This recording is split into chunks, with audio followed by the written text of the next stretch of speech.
The connection between fairies and demons has long captivated scholars, folklorists, and fans of mythology. Both types of creatures play important roles in a variety of cultural myths, frequently representing forces that are outside the comprehension and control of humans. In the past, it was frequently difficult to distinguish between demons and fairies. Listen to me. None of that demon junk is real. The spread of Christianity in medieval Europe demonized many previous pagan beliefs, especially those pertaining to fairies. Initially perceived as guardians or natural spirits, people occasionally recast fairies as evil entities akin to demons. It could be harmful to believe in fairies. I do not believe in fairies. The Church recognized fairy believing as a remnant of paganism, leading to accusations of witchcraft during the Reformation. The Church's attempt to unite spiritual authority and label all supernatural manifestations that defied its doctrine as demonic. People frequently used demons to identify fairies and elves. For instance, the 900 AD royal prayer book glosses Satan as elf. In his story, The Wife of Bath's Tale from the late 14th century, Geoffrey Chaucer compares male elves to incubi, which are demonic creatures that seduce sleeping women. English, German, and Scandinavian prayers from the Middle Ages and early modern times portray elves as evil forces. What was that wonderful story I have heard you telling about the fairy mounds and the fire spirits?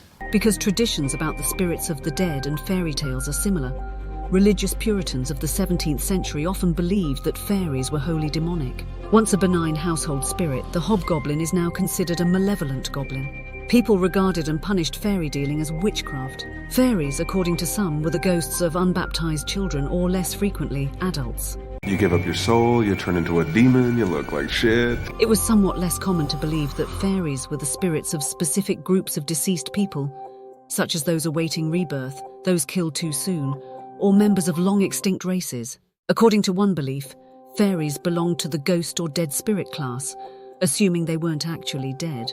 We can observe the relationship between fairies and ghosts in the recurring themes of perilous times of year such as Wednesdays and Fridays, Halloween, Midsummer, Beltane and Midsummer festivals.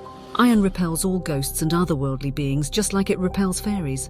Fairies and demons have diverse origins, yet they have a few important things in common. Both demons and fairies possess superhuman abilities, such as shape-shifting, invisibility, and elemental manipulation. Both entities possess the ability to exhibit moral ambiguity. The blue fairy made Pinocchio into a real boy. Fairies are infamous for their irrationality. While they occasionally help people, they can also cause trouble or harm. Stories often portray fairies as evil, but they can also display nuanced motivations and actions. Demons and fairies converse with people on a regular basis, frequently in ways that have a significant impact on their lives. These relationships might be advantageous or detrimental. Another world, a dangerous and magical parallel reality, frequently connects fairies. Demons are also frequently associated with other planes of existence, such as hell or the dimensions of hell. Perhaps we could, strike a bargain. The custom of striking deals or pacts with fairies and demons is among their most fascinating features. Fairies often shroud deals in uncertainty and mystery. Fairies are renowned for their deviousness and cunning, and the terms can be arbitrary. A fairy's favour could have unanticipated repercussions because they follow their own set of laws and reasoning.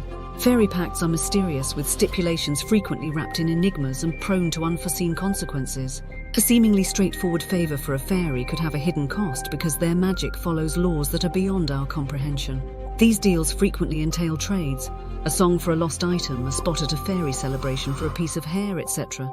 But the real cost may be significantly higher than initially thought. We had a contract. I get my part of the bargain. Usually more explicit, dealing with devils has a far higher moral and spiritual price.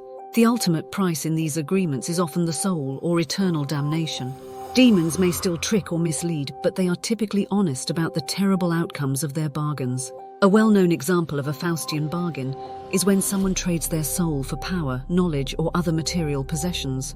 Demons may promise money, prosperity, magical powers, or other desires, but the price is always high and frequently results in the person's demise.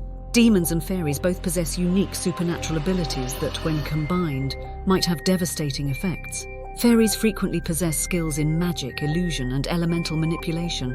On the other hand, demons typically control fire, darkness, and other evil sorceries. Together, they could conjure up potent spells and enchantments that neither one could produce on their own. For instance, a demon's capacity to inspire dread could enhance a fairy's charm for mortals, increasing the potency of their combined magic. Negotiations between fairies and demons themselves may fall within the custom of striking deals with these creatures. A fairy may make a deal with a demon in which the fairy offers the demonic help in exchange for a favor or a piece of fairy magic. Given the cleverness and propensity of both fairies and demons to manipulate terms to their benefit, these deals would probably be complex and dangerous. These agreements could deal with information sharing, territory division, or joint ventures that are advantageous to both sides. Working together, fairies and devils would inevitably raise moral and ethical issues. With their erratic behavior and frequently evil intentions, fairies and demons would make for an unpredictable alliance.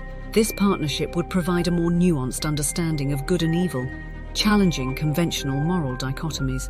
It would also highlight the delicate power dynamics between many realms and the complexity of supernatural politics. Despite coming from distinct mythical and cultural backgrounds, fairies and demons have intriguing parallels due to their shared magical abilities, moral ambiguity, and intricate relationships with humans. Both of these things represent the perils and appeal of interacting with the paranormal. They both promise enticing benefits but high risks. Comprehending these correlations enhances our understanding of folklore and the innate human inclination towards the supernatural.